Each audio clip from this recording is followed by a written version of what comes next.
A tired waitress drags a wounded stranger into her tiny apartment just to keep him from freezing to death. By dawn, 100 armed men have parked down her block, and the stranger says he'll protect her, placing her and her family under a public dangerous spotlight. She thinks she did one good thing. That's before she finds a scrap of a ledger in her coat with her brother's name, and before someone she trusts hands her a lie that blows everything up. He's lethal to everyone else, but soft for her. Someone set this whole thing in motion. Who planted the trap? And how far will she go to save the only family she has left? Drop a comment below and share which part of the world you're tuning in from today. If you enjoy stories like this, don't forget to subscribe for more. The hailstorm ambushed the city without warning, pelting the downtown streets with marble-sized ice that pinged off metal and concrete. Lena Morales pulled her thin jacket tighter, her work shoes already soaked through as she left Cafe Luna after her second 8-hour shift. The neon signs from the surrounding businesses, Louise's Liquor, Pete's Pawn, Ming's Market, cast wavering red and blue reflections in the growing puddles. Her broken umbrella flapped uselessly in the wind as she started her familiar 3-block walk home. Past the newspaper stand, where Mr. Chen always saved the Sunday coupons for her. Around the corner by the laundromat with its perpetually flickering open 24/7 sign. Down the narrow street where delivery trucks usually double parked during the day. The hail stung her face and hands. Lena's mind wandered to the stack of medical bills on her kitchen counter and Abuela's prescriptions that needed refilling. Another double shift tomorrow might cover it if she could convince her manager to let her pick up the extra hours. That's when she saw him, a dark shape crumpled against the brick wall in the alley between the Chinese restaurant and the defunct video store. At first she thought it was just another pile of garbage, but then she saw his hand move. "Hey!" She rushed over, kneeling beside him. "Are you okay?" The man's head lolled to the side, revealing a nasty gash on his temple that was mixing with rain and running pink down his face. Despite his current state, everything about him screamed money, from his leather shoes to the fine wool of his coat, now soaked through. "Can't leave you here," Lena muttered, more to herself than him. She hooked her arms under his and heaved upward. He was heavy, but managed to get his feet under him, leaning heavily against her as she half-carried, half-dragged him through the storm. Their slow journey to her apartment building felt endless. Up 2 flights of stairs that creaked under their combined weight, fumbling with her keys while trying to keep him upright. Finally, she shouldered open the door to her small apartment. The space was tight but tidy, a kitchen barely big enough for the mini, fridge and single-burner stove, a living room that doubled as her bedroom, with just enough space for a futon and small TV stand. Marco's bedroom door was closed. He was probably still at his late shift at the garage. The soft sounds of a Spanish radio station drifted from Abuela's room, where she'd be asleep by now. Lena maneuvered the stranger onto her futon, his wet clothes immediately darkening the fabric. She grabbed their cleanest towels from the tiny linen closet and started drying him off. Professional and efficient, like she'd handle any task at the cafe. As she worked, details emerged, a thin, silvery scar along his jaw, a strange ring-shaped tattoo on his right hand, almost like a family crest. His breathing was steady now, and his eyes followed her movements, though he remained silent. "That cut needs cleaning," she said, heading to the bathroom for their first aid kit. The kettle whistled on the stove where she'd set it to boil. "I'm making tea. You're staying until morning." The man's first words were rough but clear. Tea would be nice. Lena worked methodically, cleaning the cut while the tea steeped. The whiskey on his breath mixed with the metallic smell of blood and the sharp antiseptic she applied. Outside, hail continued to ping against the windows like tiny bullets, while steam curled up from the chipped mugs she'd poured their tea into. "Thank you," he said, accepting the mug with steady hands despite his condition. His eyes were dark and intense, taking in every detail of her cramped apartment. "Just rest," Lena replied, trying to ignore the way her skin prickled under his gaze. "We'll figure everything else out in the morning." She settled into the armchair across from him, wrapping her hands around her own mug of tea. The man's eyes grew heavy, and soon his breathing deepened into sleep. The expensive wool of his suit was a stark contrast against her second-hand futon cover. Lena watched him, caught between compassion and caution. She'd helped plenty of people before, giving directions to lost tourists, lending bus fare to stranded students, sharing umbrellas with elderly neighbors. But something about this man was different. The quality of his clothes, that strange tattoo, the way he carried himself even while injured, it all hinted at a world very different from her own. The storm raged on, rattling the windows in their frames. Water dripped steadily into the pot she'd placed under the persistent leak in the corner. The radio in Abuela's room had switched to overnight prayers, the soft Spanish words barely audible over the weather. Lena pulled her knees up to her chest, settling in for a long night of watching their mysterious guest. The practical part of her brain questioned the wisdom of bringing a stranger into their home, while another part couldn't have lived with herself for leaving anyone out in weather like this. Her wet work clothes clung uncomfortably, but she didn't dare change with him in the room, even sleeping. The tea warmed her hands as she studied his face, relaxed now in sleep, but still somehow maintaining an edge of danger. The cut on his temple had stopped bleeding, but the bruising around it was beginning to darken. The hail eventually softened to rain, its rhythm against the windows becoming less violent, but no less constant. The night stretched on, marked by the steady drip into the pot, the occasional passing car sending headlights sliding across the walls, and the deep, even breathing of the stranger on her futon. The first gray light of dawn crept through Lena's thin curtains. She dozed off in the armchair, neck stiff, still in yesterday's damp clothes.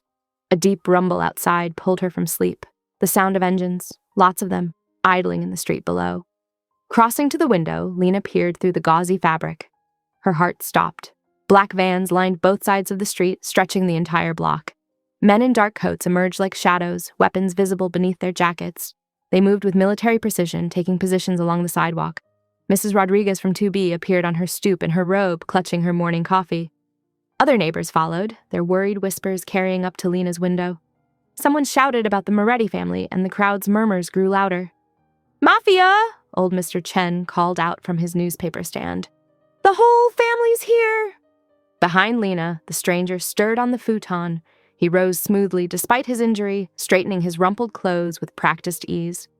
Without a word, he walked to the small balcony and stepped out. The neighborhood chatter died instantly. "Hold position," he commanded, his voice carrying effortlessly to the men below. They snapped to attention like soldiers. "Secure the perimeter but maintain distance from civilians." Lena's hands trembled. "Who are you? What's happening?" He turned to face her, his expression impassive. "Vittorio Moretti, though most call me Vito." The name fell like a stone in the quiet room. The sound of running footsteps preceded Marco, bursting through the apartment door, still in his mechanic's uniform from his night shift. "Lena, there's an army outside!" He froze at the sight of Vito. Abuela appeared in her doorway, rosary beads clicking between her fingers. "¿Qué está pasando?" she whispered, looking between Lena and the stranger. Before Lena could answer, Mia rushed in, still wearing her cafe uniform. "Your phone's been blowing up," she said breathlessly, thrusting her cell phone at Lena. "The whole neighborhood's talking. They're saying the Moretti family—" She stopped short, recognizing Vito. Vito stepped back inside, his presence filling the small apartment. "Ms. Morales?" he addressed Lena formally, though his tone carried an unsettling intimacy.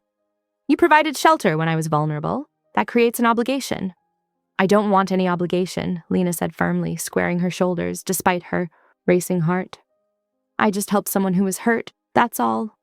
"Nevertheless," he continued as if she hadn't spoken, "you're now under my protection. My men will maintain a presence here until I've identified and eliminated all threats." His words carried the weight of immutable law. "Threats?" Lena stepped forward, anger overtaking fear. "What threats? I deserve to know what's happening to my home, my family." Vito's dark eyes softened fractionally. "You saved my life last night. Accept my gratitude and protection. Questions will be answered when it's safe to do so." His tone left no room for argument. Outside, the men were establishing a perimeter. 2 took position at the building's entrance, while others set up surveillance points along the block. Neighbors huddled in small groups, smartphones recording everything. "This is insane," Marco muttered, running his hands through his hair. "We can't live like this." Mia's phone buzzed continuously with messages. "It's all over social media already. Everyone knows the Morettis are here." Abuela crossed herself, murmuring prayers under her breath. Lena felt the walls of her careful, ordinary life crumbling. Everything she'd worked for, the quiet stability, the careful balance of bills and schedules, the relative anonymity that kept them safe, was shattering under the weight of Vito's protection. "You can't just—" she started, but Vito cut her off with a gentle but firm gesture. "My men will be discreet but thorough. They'll ensure no one disturbs your routine." He spoke as if ordering coffee, not restructuring her entire existence. "A security detail will accompany you to work. Your family will be watched and protected. Protected from what? Lena demanded again. But Vito had already moved to the door, pulling out a phone. Through the window, Lena watched more men arrive, setting up what looked like professional surveillance equipment in the building across the street. Their weapons caught the early morning light, a reminder that this protection came with its own kind of threat. Mrs. Rodriguez was organizing an impromptu tenants' meeting in the lobby. Mr. Chen had abandoned his newspaper stand to share what he knew about the Moretti family with the growing crowd. Marco paced the small living room, alternating between worried glances at Lena and angry stares at the men outside. Mia sat heavily on the futon. Holy shit, Lena, you rescued a mafia boss! The reality of it hit Lena like a physical blow. One act of kindness during a storm had somehow entangled her in a world she'd spent her whole life avoiding. The armed men outside weren't just a temporary inconvenience. They were a visible sign that her life now intersected with one of the city's most dangerous families. Vito finished his phone call and turned back to her. For a moment, something almost apologetic crossed his face, but it vanished quickly behind his composed exterior. My men will keep their distance unless needed. But they will be here. Always. The last word hung in the air like a promise, or a threat, as the morning sun finally broke over the horizon, illuminating a neighborhood transformed overnight by Lena's single choice to help a stranger in the rain. Lena grabbed Marco's arm and Abuela's overnight bag. We're going to Tia Rosa's, she announced, steering them toward the door. Her hands shook as she fumbled with the keys. A broad-shouldered man in a tailored suit materialized at the bottom of the stairs. His smile was practiced, professional. Ms. Morales, he said softly, for everyone's safety, we recommend staying inside today. Like hell we will, Lena snapped, but her voice wavered when she saw two more men appear behind him. Vito emerged from the shadows of the hallway. A moment of your time, Ms. Morales. It wasn't a request. He gestured toward her apartment. Privately. Marco stepped forward, but Lena squeezed his arm. Take Abuela back inside, she whispered. I'll handle this. Inside her tiny kitchen, Vito's presence seemed to shrink the space further. He leaned against the counter, his expensive suit incongruous next to her dollar store dish rack. Last week, someone tried to kill me, he said, without preamble. Last night, they tried to finish the job. The alley where you found me. You might have seen something. Someone. I didn't see anything except you bleeding in the rain, Lena insisted. Perhaps not consciously. His eyes were dark, unreadable. But you might have noticed details that could help identify my attackers. Lena turned away, grabbing his coat from where it hung over a chair. Your coat's still damp. I can clean it before... The words died in her throat as something fell from the pocket. A folded piece of paper, water-stained but legible. Her fingers trembled as she opened it. Numbers, dates, and there, Marco's name, followed by a string of figures and a reference to dock shipment number 47. The room seemed to tilt. May I? Vito held out his hand, not grabbing, just waiting. Lena passed him the paper, watching his face as he studied it. No surprise registered in his expression. You already knew, she said, about Marco's connection. I suspected. Vito folded the paper carefully. Your brother's name appeared in some concerning ledgers. Debts that could make him interesting to certain parties. The implications hit her like a physical blow. Marco wasn't just in danger from Vito. He was potentially a target for whoever was trying to kill him. That afternoon, Lena tried again to leave, packing a small bag while Marco was in the shower. This time, 4 men blocked the service entrance. Their politeness made it worse somehow. I apologize, Ms. Morales.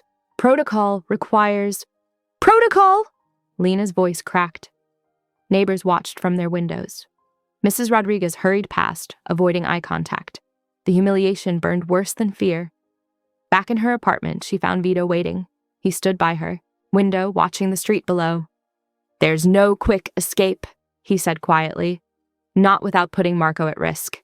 That ledger fragment connects him to activities that could attract unwanted attention. Lena's hands clenched into fists. Then let's negotiate. Vito turned, one eyebrow raised slightly. I'll stay. I'll cooperate with your investigation, but I have conditions. She forced steel into her voice. First, my family keeps their normal routines. Marco goes to work, Abuela goes to church. Your men stay invisible. Vito nodded slowly. Reasonable. And? Second, I maintain my job at the cafe. No visible guards, no intimidating my customers. I won't have you destroying my livelihood. The protection detail will be discreet, Vito agreed. Anything else?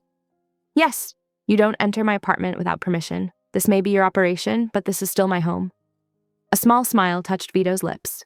He reached into his jacket and withdrew a small leather notebook. Shall we make it official?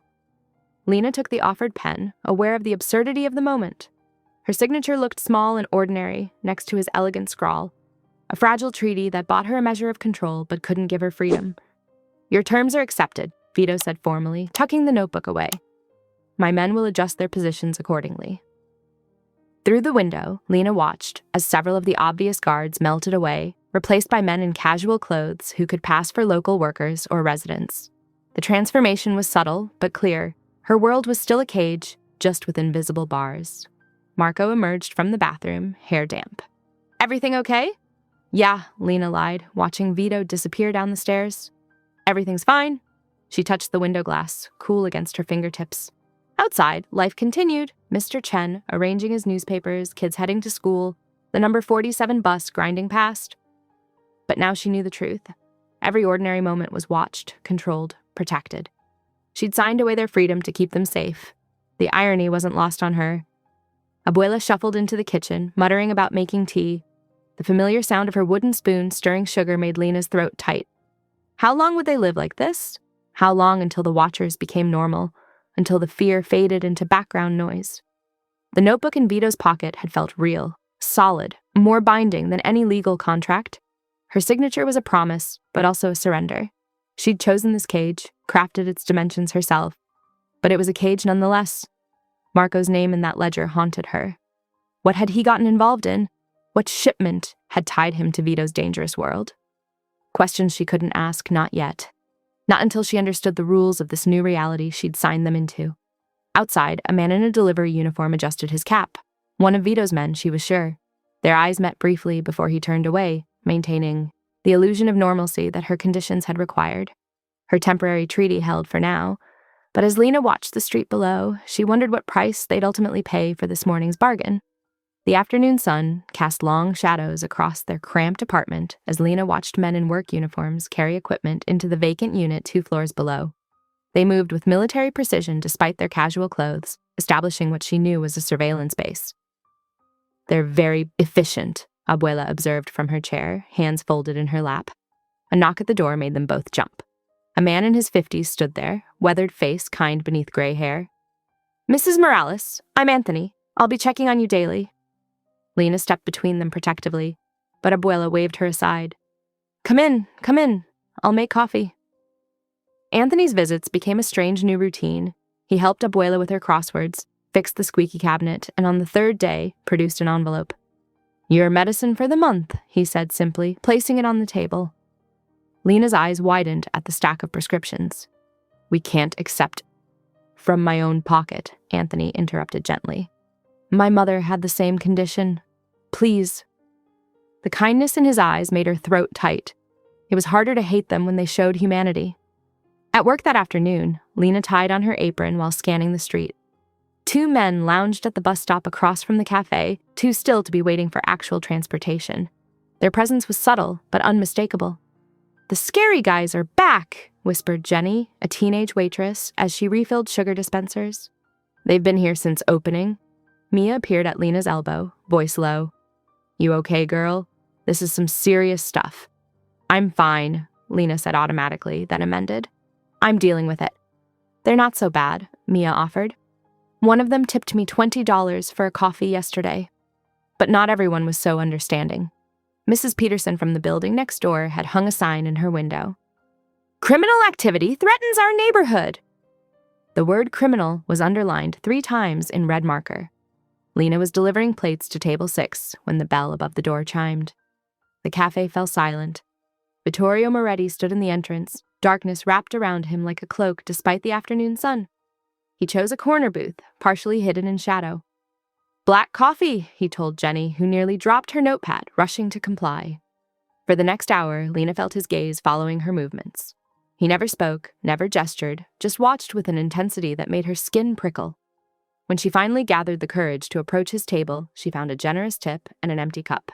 The street lamps were flickering on by the time she climbed the stairs to her apartment. Raised voices greeted her before she reached the door. We should just go, Marco was saying. Tonight while we still can. And take Abuela where? Lena demanded, dropping her keys on the counter. With what money? Marco whirled to face her. Anywhere is better than being trapped here. These people are dangerous, Lena. You think I don't know that? She kept her voice low, conscious of Abuela dozing in the next room. But running makes us targets. We have protection here. Protection? Marco laughed bitterly. Is that what you call those men watching our every move? Yes, Lena said firmly. Because whatever you got mixed up in, she saw him flinch. Whatever that ledger means, it's bigger than us now. Running won't solve it. I never meant, Marco's voice cracked. I was trying to help with the bills. Lena softened, reaching for his hand. I know, but we have to be smart about this. We can use the situation to our advantage. Keep Abuela safe while we figure things out. A knock interrupted them. A delivery woman stood in the hallway with a large box. New heater, she explained, handing Lena an envelope. Installation included. Inside was a paid electricity bill and a note in elegant handwriting. For your comfort. V. The heater was top of the line, probably worth more than 3 months' rent. Lena watched the installer work, noting how carefully he treated their worn floors and aging walls. Your old one was a fire hazard, he commented, showing her the controls. This one's much safer. Safe. The word echoed in her mind as she stood at her window later, watching the night shift of guards take their positions. Across the street, a man in a maintenance uniform checked the streetlight. Another walked a dog that was clearly trained for more than fetching balls. Their presence was like a net, invisible until you knew to look for it. The men at the cafe, Anthony's daily visits, even the heater, all threads in a web of protection and control that Vito was weaving around them. In the kitchen, Marco sulked over his dinner while Abuela hummed contentedly, warm, for the first time in weeks thanks to the new heater. The contrast struck Lena. Comfort and constraint, safety and surveillance, all tangled together. A text message lit up her phone. All secure for the night. Anthony. She watched the guards change shifts below, their movements choreographed and precise. Whatever game Vito was playing, whatever danger lurked in those ledgers with Marco's name, they were now pieces on the board. The trick would be learning to play their position to their advantage. The new heater hummed quietly, pushing back the early evening chill. A gift, yes, but also a reminder. Everything came with strings attached in Vito's world. The question was whether those strings would strangle them or become lifelines. 2 days after Vito's arrival, the autumn sun hung low in an amber sky. Lena wiped down tables at the cafe, watching Mr. Chen arrange his fruit stand across the street. The neighborhood had settled into an uneasy rhythm, with Vito's men posted at strategic corners. The screech of tires shattered the afternoon quiet. A black SUV pulled up, and a man in an expensive tracksuit stepped out. Lena recognized the swagger, one of Luke Rinaldi's crew, the kind who thought a designer watch made him untouchable. Protection money's due, he announced, knocking over Mr. Chen's carefully stacked oranges. Price went up. Mr. Chen bent to retrieve his fruit. I paid Moretti's men yesterday. Wrong family, the thug sneered, kicking an apple into the gutter. Lena stepped outside. Leave him alone. The thug's attention snapped to her. Well, if it isn't Moretti's new pet. His eyes raked over her. Heard you're giving shelter to all sorts these days. A woman with groceries tried to hurry past. The thug grabbed her arm, spinning her toward the street. She stumbled, shopping bags splitting open as cars honked and swerved. Everything happened at once. 2 of Vito's men materialized from opposite directions. A black Mercedes pulled up, and Vito stepped out, his presence immediate and overwhelming. He said something quiet to his men, who escorted Mr. Chen and the shaken woman to safety. Inside, the thug spat at Lena. She backed toward the cafe door, but stayed where she could see. Vito's voice carried across the street.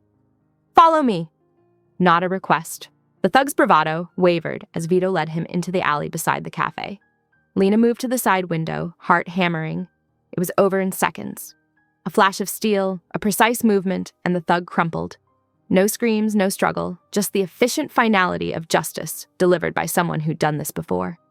Vito stepped away, wiping his knife on a handkerchief. Lena's stomach lurched. She'd seen death before, her father in the hospital, a hit-and-run victim outside the cafe last year. But this was different.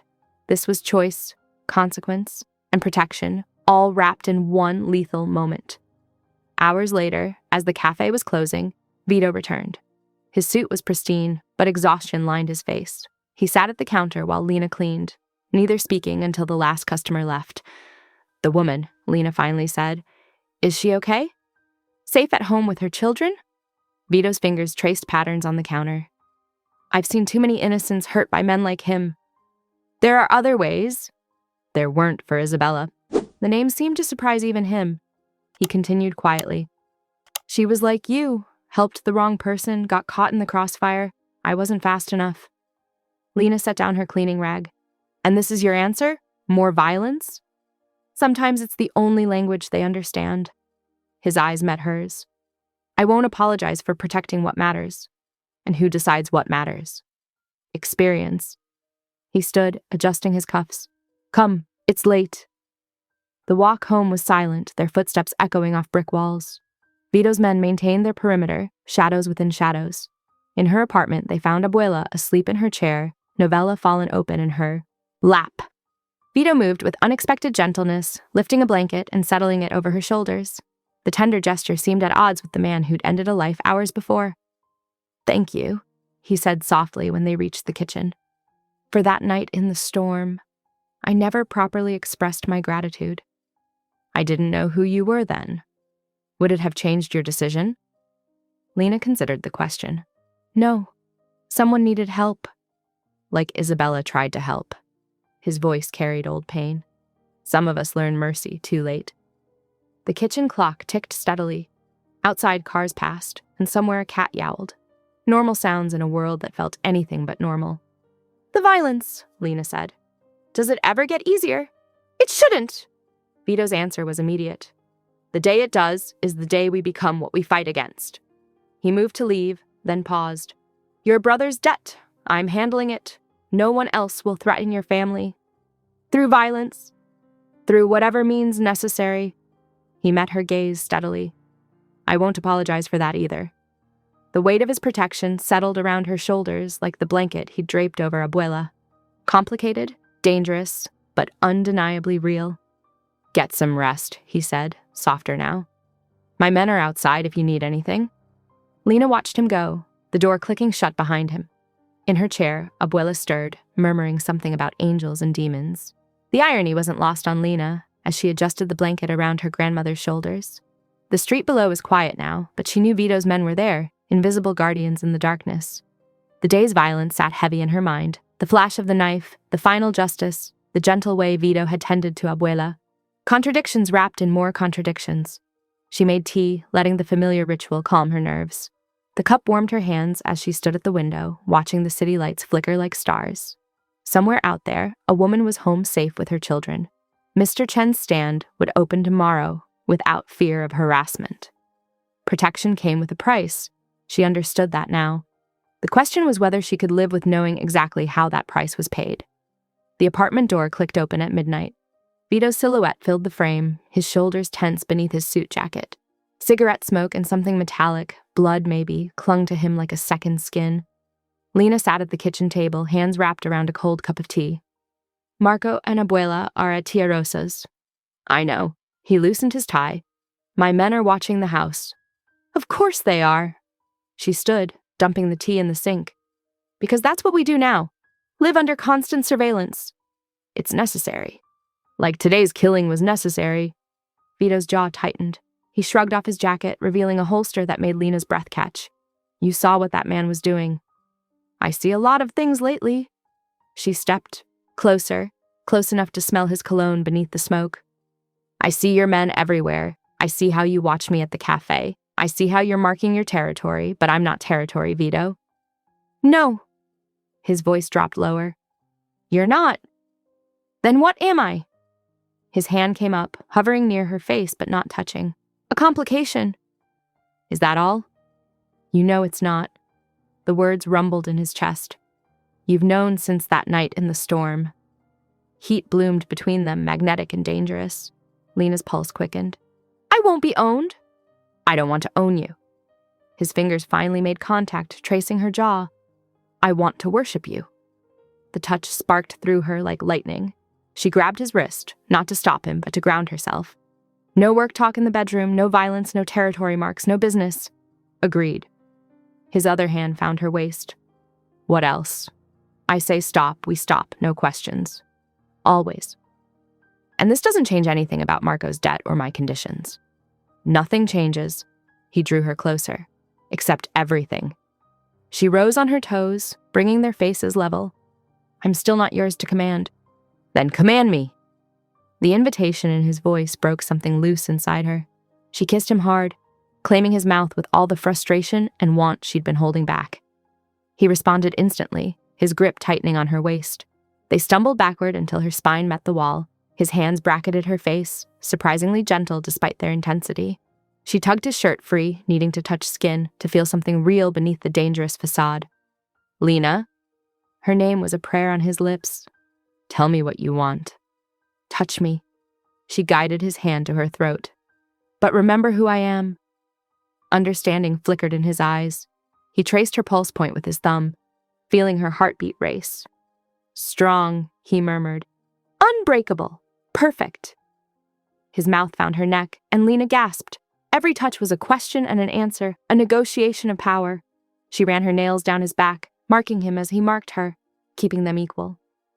Bed, she commanded, and he obeyed instantly, lifting her with ease. The bedroom was small, moonlight painting silver stripes across rumpled sheets. He laid her down like she was precious, but his eyes burned with barely contained need. Stop thinking so hard, she whispered, pulling him down. Just feel. He groaned against her mouth, all his careful control fracturing. Their clothes fell away piece by piece, each revelation met with reverent touches. His scars told stories she wasn't ready to hear. Her softness made him tremble. Beautiful, he breathed, mapping her body with calloused hands. My miracle. Not yours, she arched into his touch. Not anyone's.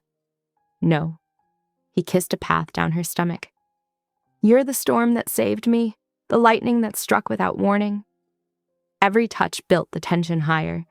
She learned his weaknesses, the spot behind his ear that made him shudder, the way he melted when she scraped her teeth along his collarbone.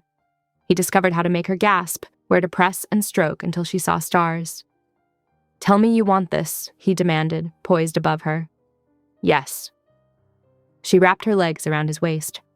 But remember, I'm not another conquest. Never. He pressed their foreheads together. You're my salvation. Their bodies joined with a shared moan. The power dynamic shifted with each movement. Sometimes she led, sometimes he took control, but always with that thread of negotiation between them. She marked his shoulders with crescents from her nails. He whispered Italian endearments against her skin. Pleasure built like a wave, threatening to drown them both. Lena clung to consciousness, wanting to remember every detail, the way his muscles trembled with restraint, how his eyes never left her face, the perfect sync of their breathing. Let go, she whispered. I've got you! He broke with her name on his lips, and she followed, their release hitting like thunder after lightning. They collapsed together, sweat slick and gasping, neither willing to separate just yet.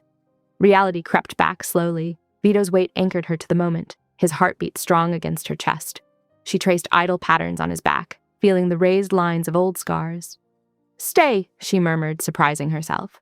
He lifted his head, studying her face. You're sure? Yes. She touched the scar on his jaw. But this doesn't fix anything. I know. He rolled to his side, drawing her close. It complicates everything. I'm still not part of your world. No. His fingers traced her spine. You're something else entirely. Moonlight painted them in silver and shadow as they lay tangled in sheets. Outside, his men kept their vigil. Somewhere in the city, violence waited to erupt again. But here, in this small room with its thin walls and creaky floorboards, they found a moment of peace. Lena watched Vito's face soften in the darkness. Desire still hummed beneath her skin, but now it mixed with something deeper, more terrifying. She wasn't just protected anymore. She was wanted, needed, maybe even... She pushed the thought away. Tonight was about touch, about connection. Tomorrow would bring its own complications. The cafe buzzed with its usual afternoon crowd, but something felt off. Lena wiped down tables with mechanical precision, her mind cataloging the oddities of the day. Rosa, who usually chatted about her grandchildren over coffee, hadn't met her eyes once. The regular customers seemed to whisper more than talk. Order up, Mia's voice cracked. Unusual for someone who typically sang out orders like a Broadway star. Lena watched her friend's hands shake as she arranged plates. Dark circles shadowed Mia's eyes, and she'd changed her hair, pulled back severe and tight instead of her usual messy bun. Small details, but they nagged at Lena's instincts. "Hey," Lena caught Mia's elbow as she passed. "Everything okay? You seem—" "Fine." Mia's response came too quick, too bright. "Just tired. You know how it is." A plain, white envelope sat in Marco's usual spot at the counter, his name printed in careful block letters. Inside, exactly enough to cover his overdue registration fee at the community college. No note, no explanation. "Mia," Lena kept her voice low, steady. "Who came by asking about me?" The crash of a coffee cup against tile punctuated the silence. Mia's face went pale. "I don't—" Mia started, then stopped, swallowed. "Just some guy. Asked when you work, that's all. I didn't tell him anything important." But Mia wouldn't meet her eyes, and her fingers twisted her apron into knots. "What did he look like?" Lena pressed. "Tall, dark coat." Mia's words came out clipped. "Nothing special." Lies. Mia was many things, but never this nervous, never this closed off. Not with Lena. During her break, Lena pulled out the ledger fragment she'd found in Vito's coat. The paper had softened from handling, its creases worn white. She'd memorized the contents. Dates, amounts, initials. That meant nothing and everything. But there, in the corner, Marco's name, followed by numbers that made her stomach clench. She spread the paper on her knee, comparing names to faces she knew from the neighborhood. Old Mr. Chen from the convenience store. The Garcia twins who fixed cars. Each name carried weight, connections spreading like spiderwebs through the blocks. Vito's words echoed. A shipment went missing. People got greedy. The pieces refused to align. Why Marco's name? Why now? The registration payment felt less like kindness and more like a message. When Vito arrived that evening, his presence filled her small kitchen. He wore darkness like armor, but his eyes were tired. "Someone's been asking about me," Lena said without preamble. "Through Mia." The temperature in the room seemed to drop. Vito's jaw tightened. "Leave it alone, Lena." His voice carried warning edges. "This isn't your concern." "Not my concern?" Heat rose in her chest. "My best friend is lying to me. My brother's name is in your ledger. Someone's paying his fees. How is that not my concern?" "I told you to stay out of my business." Each word fell like ice. "And I told you I protect my family." Lena stepped closer, refusing to be intimidated. "You don't get to decide what I need to know when it affects them." Their standoff stretched taut as piano wire. Then Lena noticed it, a new addition to the ledger's corner barely visible. An address, a time. Tonight. She held up the paper. "There's a meeting, tonight at midnight." Something dangerous flickered in Vito's eyes. "How long have you known?" "Just saw it." Lena met his gaze steadily. "And I'm coming with you." "Absolutely not." "Not negotiating." Lena crossed her arms. "Either I come with you or I go alone. Your choice." The muscle in Vito's jaw jumped. He studied her face, looking for weakness, finding none. "You don't understand what you're asking," he said finally. "I understand plenty." Lena kept her voice level. "I understand someone's using my family as leverage. I understand Mia's scared. I understand you're trying to handle this without me, and that's not going to work." A car alarm wailed in the distance. Through the thin walls, they could hear the television from next door, canned laughter at odds with the tension. "I won't risk you," Vito said quietly. "That's not your choice to make." Lena stepped closer, close enough to see the flecks of amber in his dark eyes. "I'm already involved. The question is whether you work with me or against me." The silence stretched between them, heavy with unspoken dangers and possibilities. Outside, a siren wailed in the distance. The neighborhood settled into its evening rhythm, unaware of the currents pulling beneath its surface. Lena watched emotions war across Vito's face. Protection, frustration, respect. She'd seen him kill without hesitation, seen him gentle with Abuela, seen the walls he built between his worlds. Now she was asking him to let her cross those boundaries. "The meeting," she pressed. "I need to be there." His exhale carried the weight of surrender. "If you come, you follow my lead. No questions, no arguments. One wrong move could get us both killed." "Agreed." Lena's heart pounded, but her voice remained steady. "When do we leave?" The city lights blurred past as Vito's black SUV cut through empty streets. Lena sat rigid in the passenger seat, her heart hammering against her ribs. 2 more vehicles followed, carrying Vito's men, their headlights cutting through the fog like searchlights.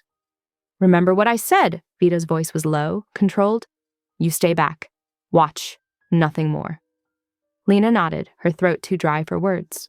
The warehouse district loomed ahead, a maze of abandoned buildings and broken dreams. Their target was a hulking structure of rust and concrete, its windows dark holes in the night. They parked 3 blocks away. Vito's men moved like shadows, checking weapons, adjusting earpieces.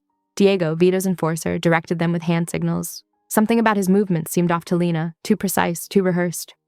"Take this." Vito pressed a small radio into her palm. "Channel 3. Emergency only." The radio felt heavy, real. This wasn't just another night at the cafe. This was Vito's world, where mistakes meant blood. They approached on foot. Lena's position was behind a stack of empty containers, 30 yards from the warehouse entrance, close enough to see, far enough to run. The night air bit through her jacket, carrying the smell of oil and rust. "Movement," Diego whispered into his radio. "Southeast corner." Lena scanned the darkness. Something scraped against metal. Footsteps on a fire escape? Her fingers cramped around the radio. Each shadow could hide a threat. Each echo could be a warning. The first shot shattered the silence. "Ambush!" Someone screamed. Gunfire erupted from multiple directions, muzzle flashes lighting up the night like deadly fireflies. Lena ducked behind the containers as bullets pinged off metal. Through gaps, she saw Vito's men scrambling for cover. Vito himself moved with lethal grace, taking down an attacker with 2 precise shots. Diego was nowhere to be seen. Then she heard it, a familiar voice that turned her blood to ice. "Lena!" Marco's shout cut through the chaos. "Lena, help!" She whirled around. 20 yards away, 2 masked figures dragged her brother toward a white van. Marco fought like a wild animal, but they were too strong. "No!" The scream tore from her throat. She lunged forward, but strong arms caught her waist. "Stay down!" Vito's voice in her ear, his body shielding hers as bullets whizzed overhead. "They have Marco!" Lena clawed at Vito's grip. "Let me go, Marco!" The van's engine roared to life. Through tears, Lena saw her brother being shoved inside, his face twisted in terror. The doors slammed shut. Vito released her, spinning to fire at the retreating vehicle. The shots pinged off metal, but the van accelerated, tires screaming on asphalt. "Marco!" Lena's voice broke. She ran after the van, stumbling on uneven ground. "Marco!" The van's taillights disappeared around a corner. The gunfire died down, leaving only the echo of Lena's screams and the stink of cordite. "How did he—" Lena's knees gave out. "He must have followed us! Oh God, he followed us!" Vito knelt beside her, his face carved from stone. "Diego set us up. He's gone. This is my fault." The words came out between sobs. "I brought him into this. I should have known he'd follow me." "Look at me." Vito's hands framed her face, forcing her to meet his eyes. "I will find him. I will bring him back. Whatever it takes, whatever it costs. I swear to you, I will bring your brother home."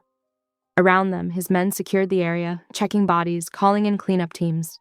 The night pressed in, heavy with promises of violence to come.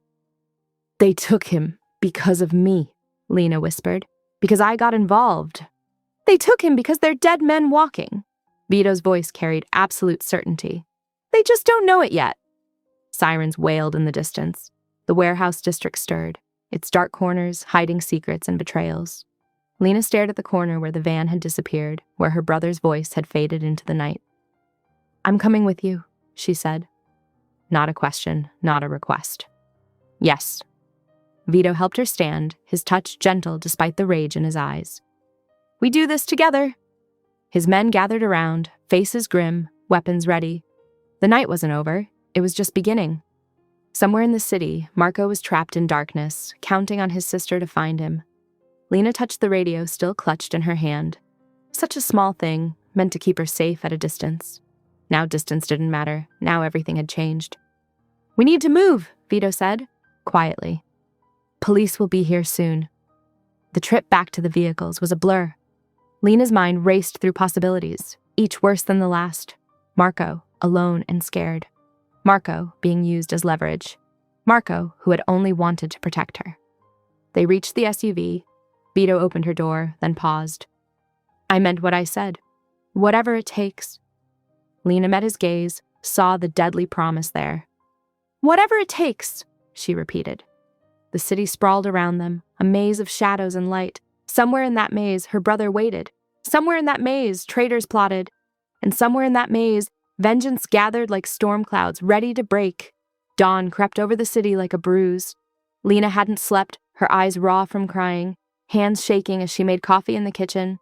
The apartment felt hollow, without Marco's morning shuffle, without his sleepy complaints about early classes. Vito arrived before sunrise, his suit immaculate, but his eyes dark with purpose. Two of his men dragged a struggling figure into the building's basement. She heard the muffled sounds through the floor. "Stay up here," Vito said softly, touching her shoulder. "This part isn't for you." But Lena followed anyway, each step down those concrete stairs a choice between who she was and who circumstances required her to become. The basement smelled of mildew and fear. The man was young, barely older than Marco. A runner for Diego, caught making a phone call from a known drop point. He sat zip-tied to a metal chair, trembling. "Last chance," Vito said, voice terrifyingly gentle. "Where did they take the boy?" The runner spat. Vito nodded once, and his men went to work. Lena watched from the shadows as they extracted information with mechanical precision. No wild violence, no theatrics, just the methodical application of pain. The runner's screams echoed off concrete walls. "Stop," she said finally, stepping forward. "I know where it is." The runner had mentioned cross-street storage units between sobs. Lena knew that area. She'd worked there last summer, memorized the back alleys and delivery routes. Upstairs, Vito spread blueprints across her kitchen table. His men reported surveillance details, guard rotations, camera positions, possible exits. Unit 47 showed unusual activity. "You're not going," Vito said when Lena reached for the plans. "My brother, my choice." "It's too dangerous. I know those streets better than anyone." Lena traced a route with her finger. "There's a blind spot here, behind the old factory. Guards smoke there between shifts. I can create a diversion." Vito's jaw clenched. "No. You need me." Lena met his gaze. "You know you do." They argued in fierce whispers, while his men pretended not to listen. Finally, Vito cursed in Italian. "You stay on the perimeter. First sign of trouble, you run. Understand?" Lena nodded, relief flooding her chest. They spent hours planning. Vito's tactical team would split into 3 units. Lena would approach from the south, drawing attention with a staged delivery problem. The main force would breach from the east while a sniper team covered the roof. "Watch this gap," Lena pointed to a service entrance. "Guards change at 11:40. They're sloppy. Talk about sports, take extra cigarette breaks." Vito studied her face. "How do you know all this?" "I delivered lunches there last summer. People don't notice waitresses. We see everything." Around noon, Vito disappeared to make calls. Lena found him later on her tiny balcony, staring at nothing. "Tell me," she said quietly. He didn't turn.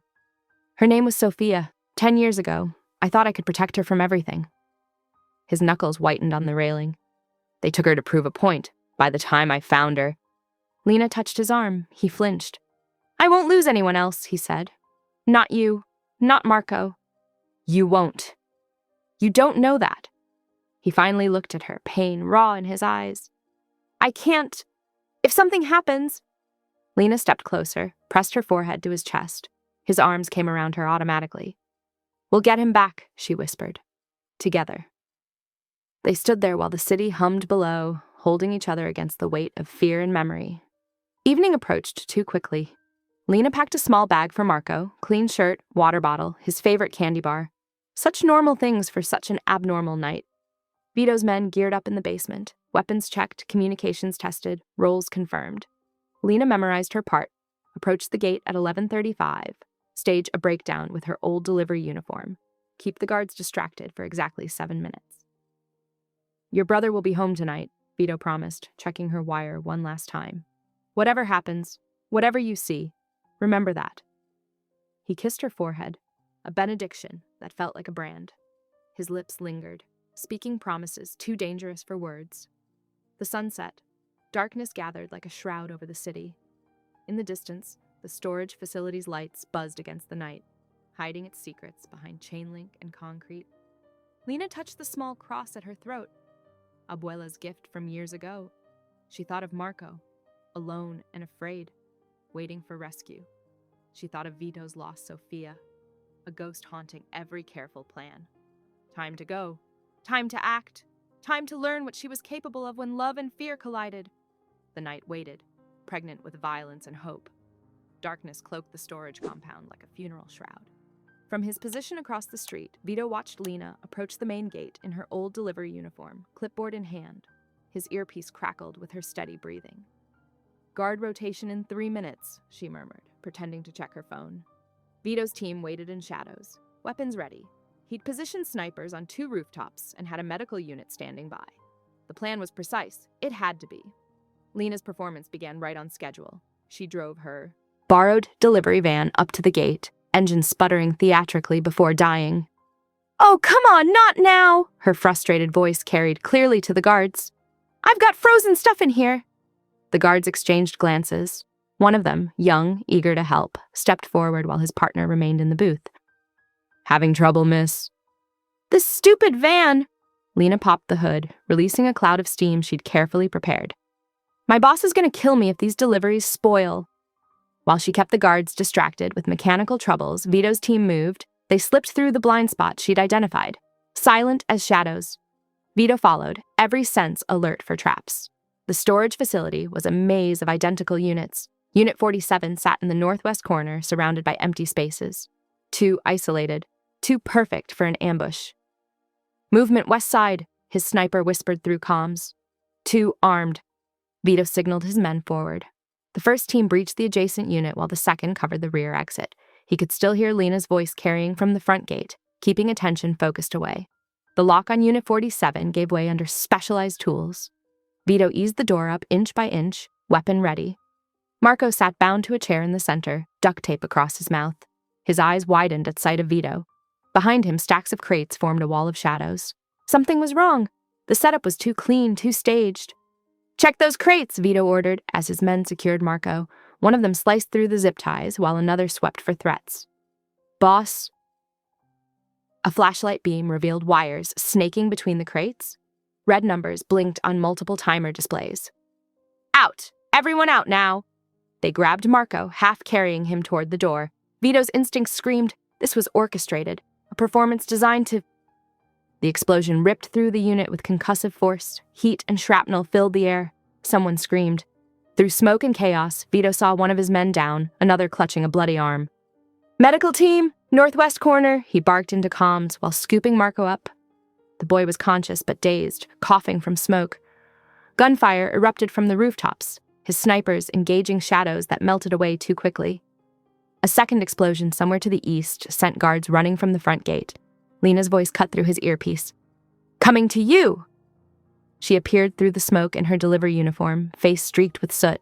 Her eyes locked onto Marco, and relief crashed across her features. They retreated under covering fire, loading the injured into waiting vehicles. Marco clung to his sister, shaking. Only when they were speeding away did Vito allow himself to breathe. "The ledger," he said suddenly. "Show me the ledger fragment." Lena pulled it from her coat pocket with trembling hands. Vito studied the careful handwriting, the too-perfect placement of Marco's name. "This was planted," he growled. "The whole thing! Finding me in that alley, the ledger in my pocket, Marco's kidnapping. It was choreographed." "What are you talking about?" Lena's voice sharpened with fear and anger. "Someone wanted me to find that ledger, wanted you to find it. They needed me emotional, distracted, rushing into a trap."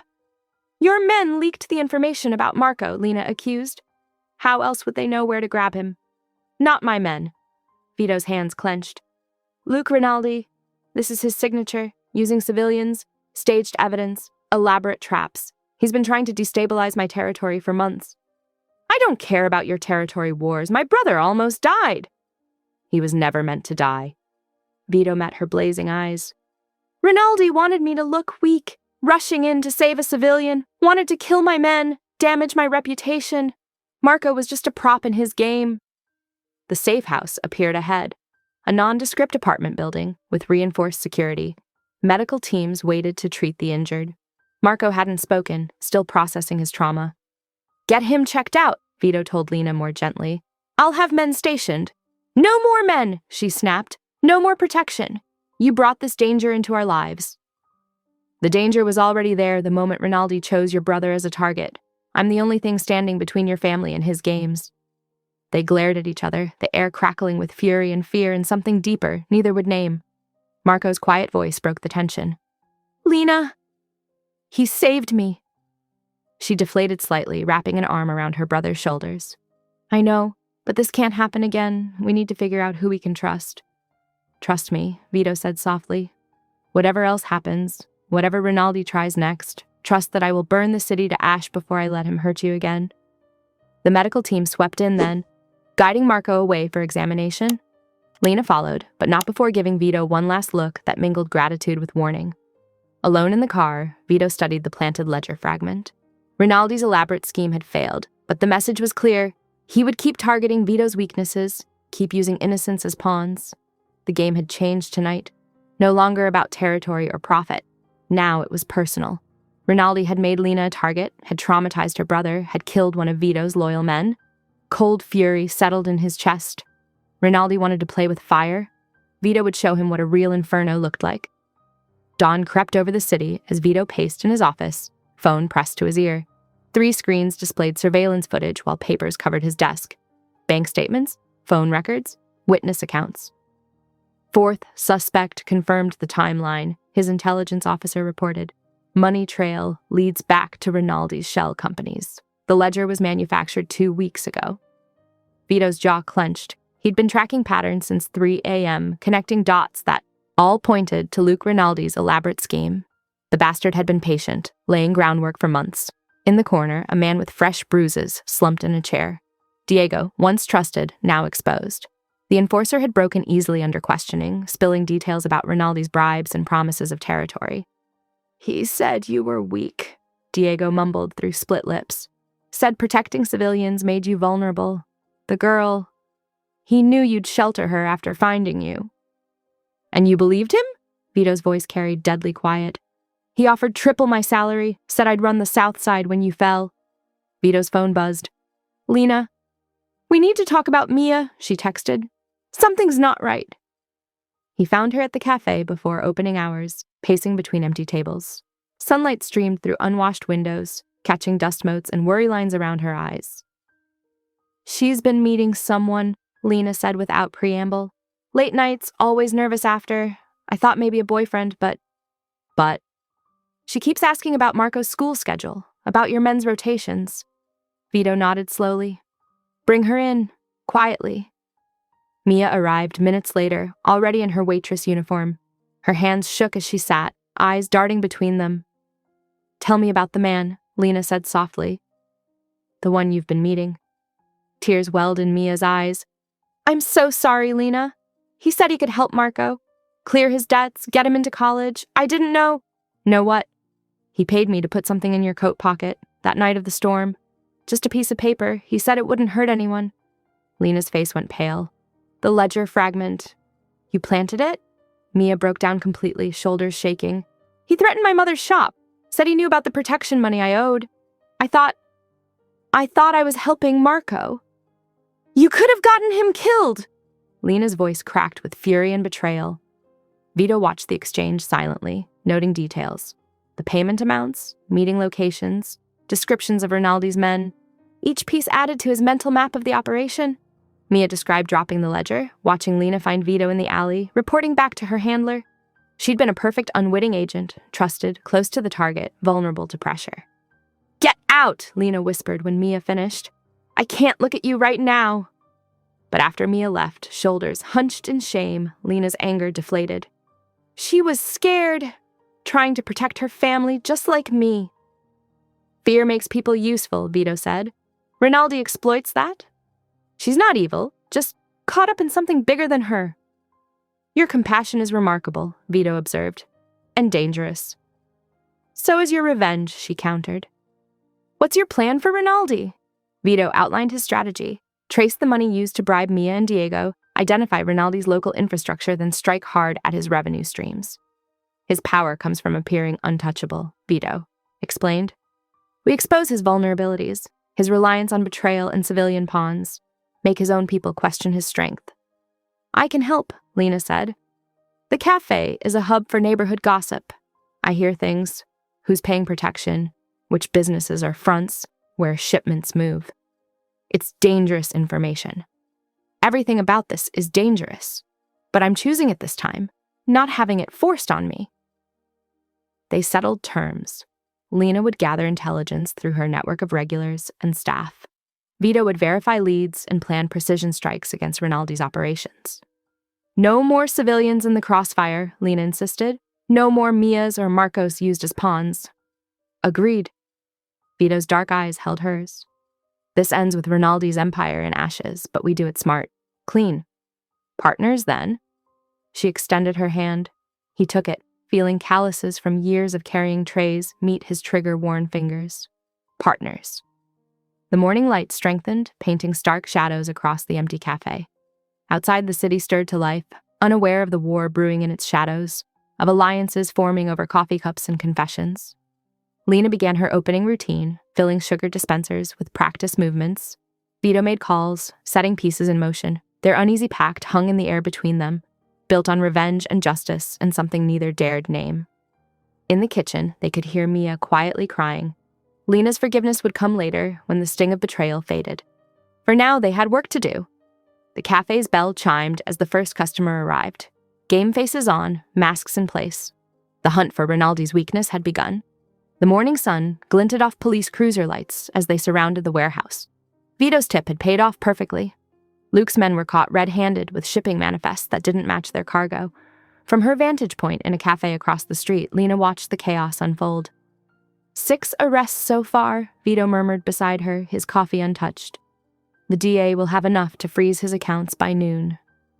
Lena nodded, noting how the neighborhood had gathered to watch Luke's empire crumble. Old Mrs. Chen filmed with her phone, while Officer Martinez, clearly in Vito's pocket, directed traffic away from the scene.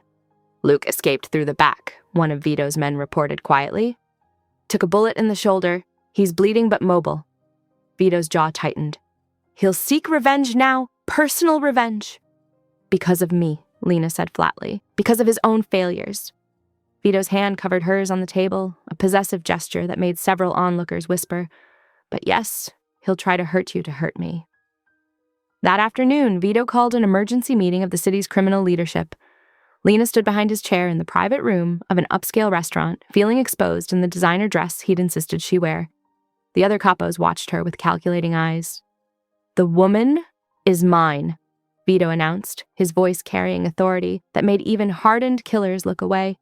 He pulled Lena onto his lap, an action that made her cheeks burn. "Any move against her is a move against me. Any harm to her family will be answered tenfold." The show of possession continued. Vito feeding her bites of expensive pasta, his hand possessively spanning her waist, kisses pressed to her neck that made the message clear. She was claimed, marked, protected. "You're making me a target," she hissed when they were alone. "I'm making you untouchable," he countered. "Even Luke won't dare. He's already dared. He took Marco, remember?" Vito's expression softened. He pulled an envelope from his jacket. "That's why I did this first." Inside were bank statements and property deeds, a modest but secure trust in Lena's name, enough to ensure her family's comfort without drawing attention. Another document detailed Marco's acceptance to a private school with discreet security. "You're giving me an escape route," she realized. "I'm giving you choices. Security that doesn't depend on my guns or my name." Later that night, in the quiet of her apartment, Lena found Vito on the balcony. The city lights painted shadows across his face as he smoked, lost in thought. "Would you ever leave it?" she asked. "The life, the power, all of it, for something normal?" His silence stretched long enough that a siren wailed in the distance, red lights flashing against building walls before fading away. "I can dismantle what threatens you," he finally said. "I can redirect power, restructure territories, make this city safer for you and yours." He turned to face her. "But leaving entirely, that's not a promise I can make yet." The yet hung between them, heavy with possibility and limitation. Lena understood. His world was a web of obligations, threats, and carefully balanced power. Cutting ties completely could create a vacuum more dangerous than staying. "I don't need normal," she said. "I just need honest." Inside, they could hear Abuela's radio playing soft boleros, Marco's voice as he worked on homework. The normality of it contrasted sharply with the armed men posted outside, the weight of the day's violence. Vito's phone buzzed, updates on Luke's movements, reports of unrest in his territory, opportunities to press the advantage. The business of power never slept. "Stay tonight," Lena said, not a question, but not quite a command. He nodded, already sending instructions to his lieutenants. Tonight he would sleep in her bed, his gun within reach, his men guarding the building. Tomorrow they would face Luke's retaliation, navigate the shifting alliances his humiliation had created, continue their dangerous dance of protection and independence. But for now, in the gentle darkness of her home, they could pretend the outside world didn't exist. Vito helped Marco with his math homework while Lena made tea. Abuela blessed their food without commenting on the violence that had bought their safety. They ate together at the small kitchen table, the domesticity of it almost shocking. A Mafia capo using a chipped mug, discussing school schedules, planning weekend errands as if bullets hadn't flown hours before.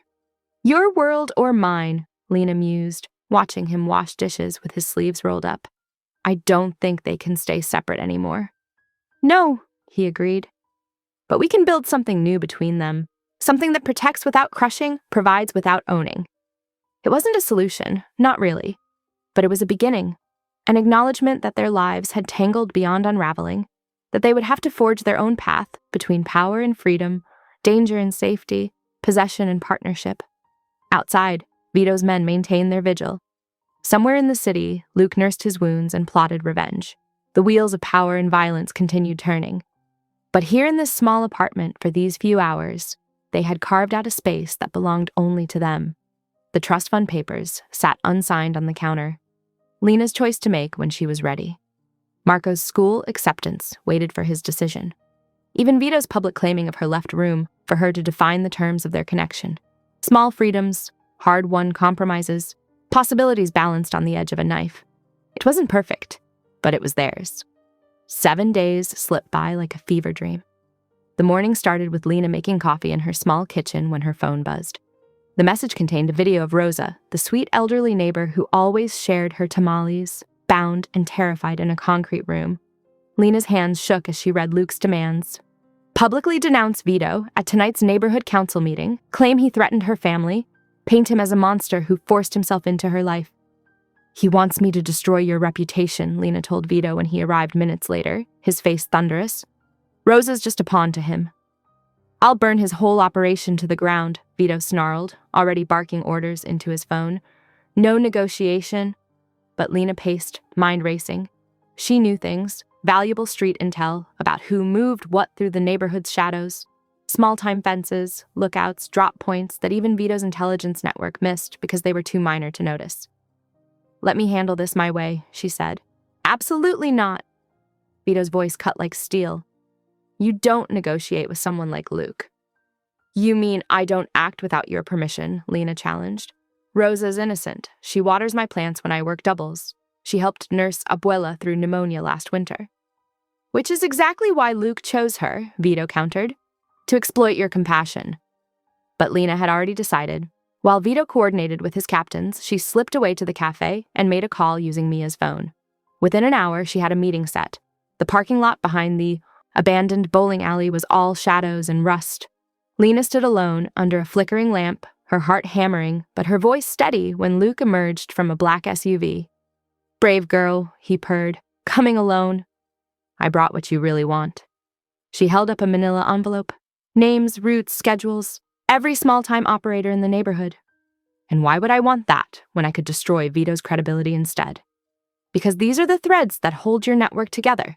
The nobodies who move product under the radar, lose them, you lose your ground game. Luke's smile tightened. He hadn't expected this angle. Lena offering tactical value instead of emotional leverage. What he didn't know is that half the names were fabricated, the other half already compromised. Lena had learned from watching Vito. Sometimes the best weapon was information, carefully crafted to appear valuable. "Rosa first," she demanded. A snap of Luke's fingers brought 2 men dragging Rosa from the SUV. The old woman was shaken but unhurt. "Mi niña," Rosa whispered when Lena helped her stand. "You shouldn't have come." "Go to Mia at the cafe," Lena murmured, pressing cab fare into Rosa's trembling hands. "She's waiting." As Rosa hurried away, Luke's men moved to surround Lena. But suddenly their radios crackled with panic. Vito's teams had found their communication hub, were hitting multiple locations simultaneously. "You're good," Luke acknowledged, fury building behind his smooth facade, using this meeting as a distraction. "I learned from watching snakes like you," Lena replied. Shots rang out as Vito's men emerged from the shadows. Luke dove into his SUV, tires screaming as he escaped, but his operation was in chaos. The false intel would keep him chasing ghosts while his real network crumbled.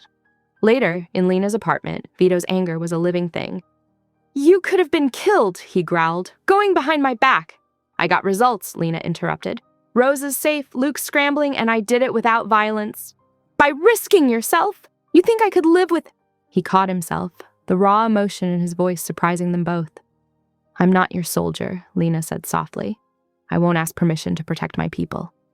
Vito ran a hand over his face, conflict clear in every line of his body. "You're becoming dangerous," he said finally, "learning to play the game too well." "Good." Lena met his gaze steadily. "Maybe now you'll see me as a partner, not just someone to protect." The tension crackled between them, respect warring with fear, admiration with the need to control. Vito pulled her close, his embrace almost desperate. "I see you," he murmured against her hair. "God help me, I see exactly what you are." Outside, the city hummed with the aftermath of their coordinated strike. Rosa was safe at Mia's, drinking tea and recovering. Luke's network was fragmenting, his lieutenants questioning his judgment after another failure. And in that small apartment, a power dynamic shifted. Not broken, but evolving. Lena had proven she could navigate this dangerous world on her own terms. Vito had discovered that sometimes the best protection was letting go. They stayed like that for a long moment, held in the balance between independence and intimacy, control and trust. No promises were made about next time, no guarantees exchanged. They both knew there would be more tests, more choices between safety and agency. But for now, they had found a new equilibrium. Lena had shown she could be both vulnerable and strong, protected and protective. Vito had learned that love sometimes meant watching someone walk into danger on their own terms. The night settled around them, full of possibility and risk. Tomorrow would bring new challenges, but tonight they had each earned something precious, mutual respect forged in the fire of choice and consequence. 2 days after Lena's parking lot gambit, the Plaza Hotel blazed with crystal chandeliers and old money. The annual Police Benevolent Fund Gala drew Manhattan's elite, judges in tuxedos, commissioners' wives dripping diamonds, and the thin veneer of legitimacy that kept power flowing smoothly. Lena stood near a marble column, wearing a borrowed midnight blue gown that made her feel like an imposter. She watched Vito work the room with practiced ease, his tailored suit and family ring marking him as old-world aristocracy. No one would guess his hands had broken bones just days ago. "Senator Morrison," Vito was saying, "your work on urban development has been remarkable."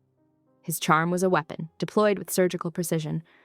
Across the ballroom, Luke Rinaldi made his entrance. He'd brought Agnes Chen, the missing city comptroller whose disappearance had rattled the financial district. She looked unharmed but tense, her designer dress unable to hide her fear. "Remember," Vito had briefed his team earlier, "Luke thinks he's forcing my hand. Let him believe it." The trap was elegant. Luke planned to expose Vito's connection to certain construction projects, thinking the evidence would destroy him. But Vito had anticipated this, had spent weeks preparing. Lena noticed the subtle movements around the room. Vito's men, dressed as waiters and security. Quietly isolated, Luke's guards. One by one, they disappeared into service corridors or were called away by staged phone calls. "Ladies and gentlemen," Luke announced, tapping his glass, "I have some concerning information about one of our donors." Before he could continue, Vito stepped forward. "Indeed, we do have a situation requiring attention." He nodded to his lieutenant, who distributed folders to key officials. Evidence of embezzlement, contract fraud, and coercion. The FBI has been very interested in Mr. Rinaldi's activities. The room froze. Luke's face contorted as he realized his own documents had been replaced. The FBI agents, real ones, whom Vito had cultivated for years, emerged from the crowd. "This is absurd," Luke sputtered, but the damage was done. Agnes Chen stepped away from him, straight into the protection of federal marshals. Lena watched it all unfold like a deadly chess match. Vito never raised his voice, never showed anger. He simply stood there, radiating authority as Luke's world crumbled. "The Foundation thanks you for your past contributions," Vito said smoothly as Luke was escorted out. "We'll ensure your funds are properly redistributed."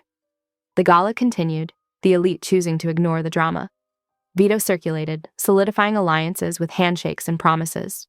Lena saw the duality clearly, the civilized face of power masking its brutal mechanics. Hours later, Lena's building stood quiet in the midnight air. She'd just stepped out of the shower, the gala's perfume and pretense washed away, when the first gunshot cracked through the stairwell. Vito's men had been waiting. The firefight was swift and vicious. 3 of Luke's soldiers against Vito's prepared defense. Bullets splintered banisters and punched through drywall. Lena pulled Marco and Abuela into the bathroom, away from windows. The fighting moved down to the second floor, then the first. A body tumbled downstairs. Someone screamed. When silence fell, Vito appeared in her doorway, his tuxedo jacket gone, shirt spotted with blood. "Secure," he announced tersely. "Everyone stay inside." In the stairwell, one of Luke's men lay gasping, gut shot but alive. Vito knelt beside him, his voice soft. "Tell me," he said. The man coughed wetly. "Said to hurt her legal standing, make her look dirty, turn her family toxic, poison everything she touches until you have to let her go." Vito's expression didn't change, but Lena felt the temperature drop. He stood slowly, adjusting his cuffs with deliberate care. "Get him to medical," he ordered. "Full interrogation when he's stable." Later, after the bodies were removed and the blood cleaned up, Vito found Lena in her kitchen. She was making tea with steady hands, her borrowed gown hanging in the closet like a costume from another life. "I can have you out of the city in an hour," he said. "Switzerland, Monaco, anywhere safe." Lena set down her mug. "Running won't solve this." "He'll keep coming, using you to get to me." "Then we face it together?" She met his gaze. "Not as protector and protected, as partners." "It's not that simple." "It is." She stepped closer. "You saw me tonight. I played my part. I can handle this world, Vito. Stop trying to shield me from it." The tension in his shoulders slowly eased. He touched her face with careful fingers, as if she might shatter. "You're asking for a dangerous life. I'm asking for an honest one. Whatever comes next, we face it as equals." Through the window, dawn was breaking over the city. The night's violence felt distant already, but its lessons remained. Vito had shown her his world of power and perception.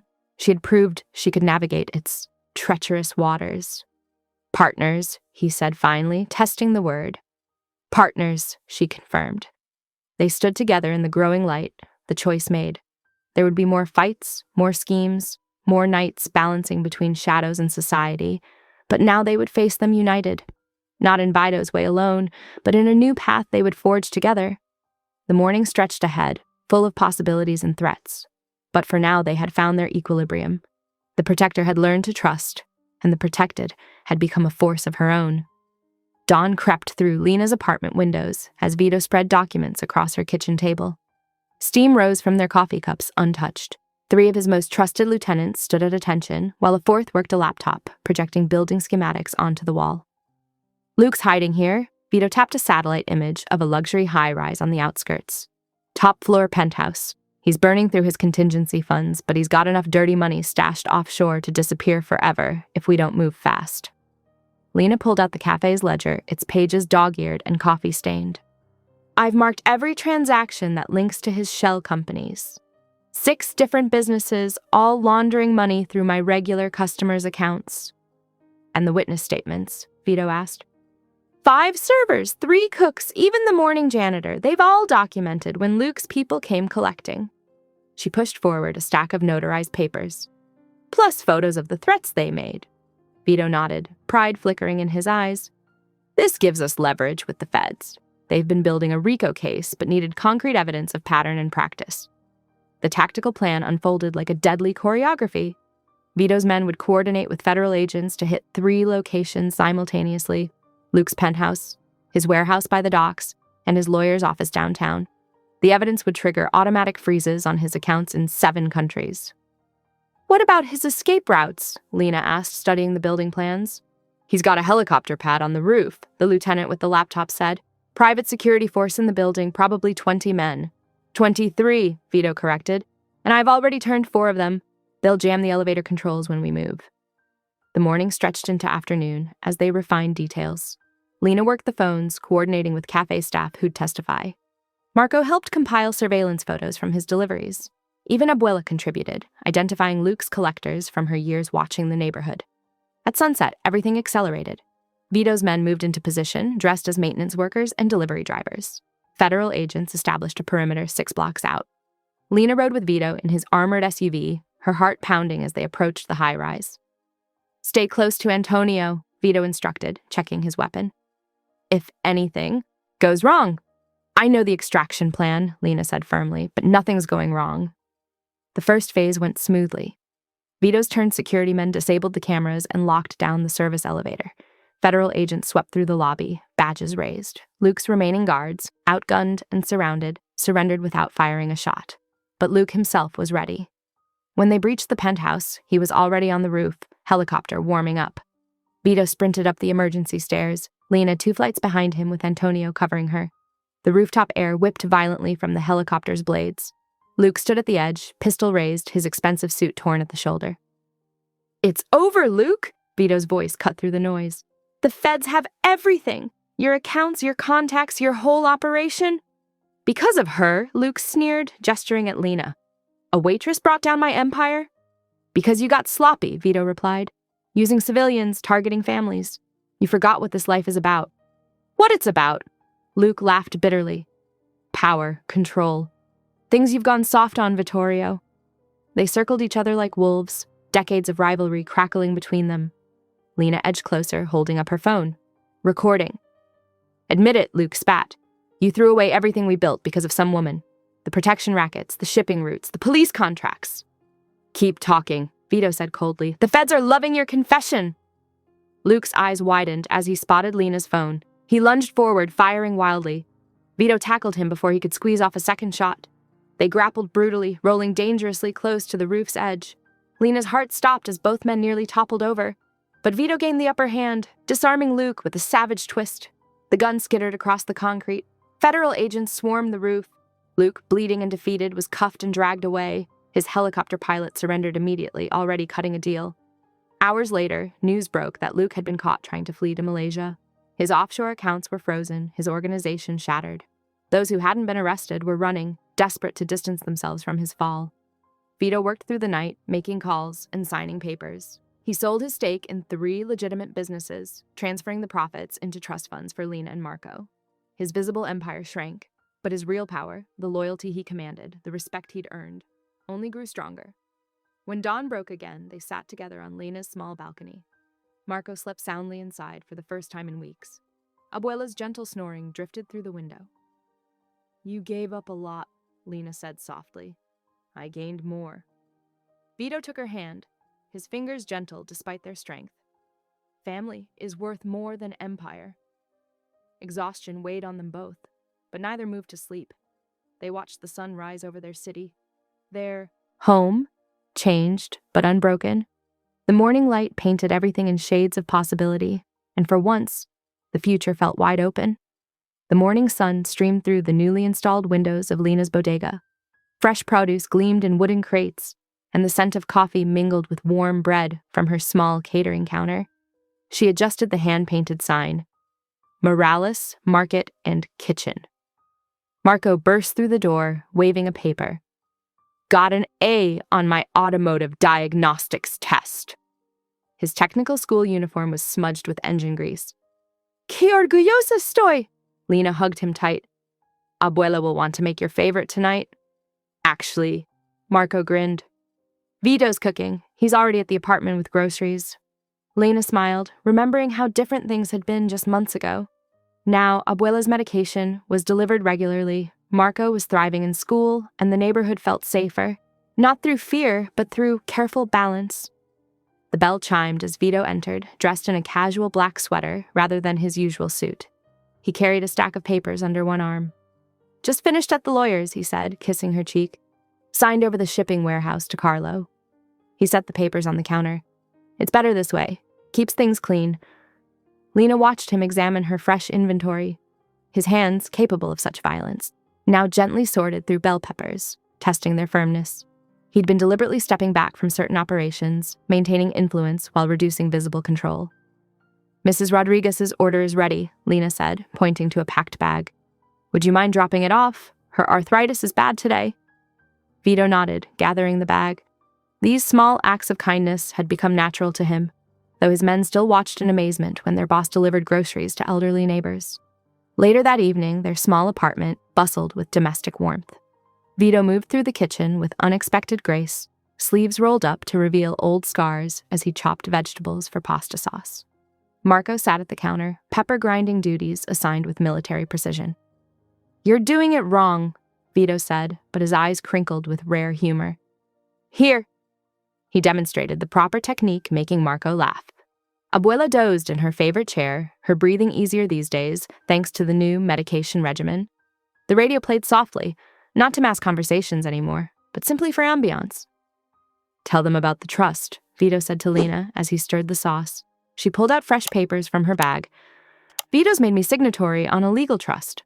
For the bodega, Marco's education, everything." She met his eyes. "No strings attached." "It's yours," Vito confirmed, "whether you stay with me or not." He turned back to the stove, but not before they caught the vulnerability in his expression. While the pasta cooked, Vito rolled up his sleeve to reach into the hot water, revealing more scars.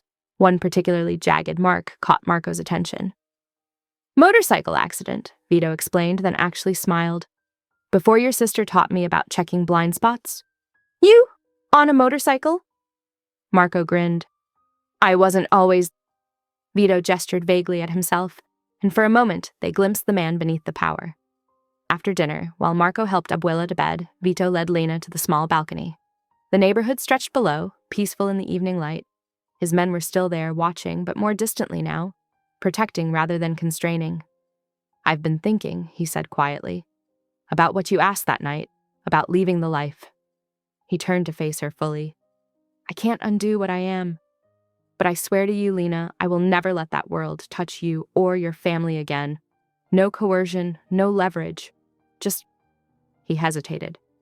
"Just us, if you want it." Lena studied him, this dangerous man who now helped stock shelves and cooked pasta, who'd learned to knock before entering, who'd redirected his empire to shield rather than control her. She reached into her pocket and pulled out a small wooden box, hand-carved with roses. Inside lay his heavy silver ring, the one he'd given her weeks ago. "I'm keeping the box," she said, "and I'll wear this when I choose to, not because I have to." She slipped the ring on her finger. "But I'm choosing to wear it now." The tension in his shoulders eased. He wrapped his arms around her, and they stood quietly, watching their neighborhood settle into night. Below, a young couple entered the bodega, the bell chiming faintly. One of Vito's men helped an elderly resident with her groceries. A radio played somewhere, salsa mixing with the evening air. "I have one condition," Lena said, turning in his arms. "Name it." "You have to let me teach you to cook properly. That sauce needs work." His laugh, rare and genuine, floated across the balcony. He pulled her closer, pressing his lips to her temple. "Deal." Inside, Marco's voice drifted from Abuela's room, reading from his textbook while she corrected his pronunciation. The kitchen still smelled of garlic and basil. Tomorrow, Lena would open her shop, and Vito would stop by with coffee, and life would continue in this new pattern they'd built. Not perfect, but theirs. "Ti amo," Vito whispered against her hair, the words still new on his tongue. "I know," Lena replied, feeling the weight of his ring on her finger. Not a chain, but a choice. "I know." Thank you for listening. Stories connect us in the most unexpected ways. If you felt that spark today, make sure you're subscribed. I share a new one daily, and the next might change your day.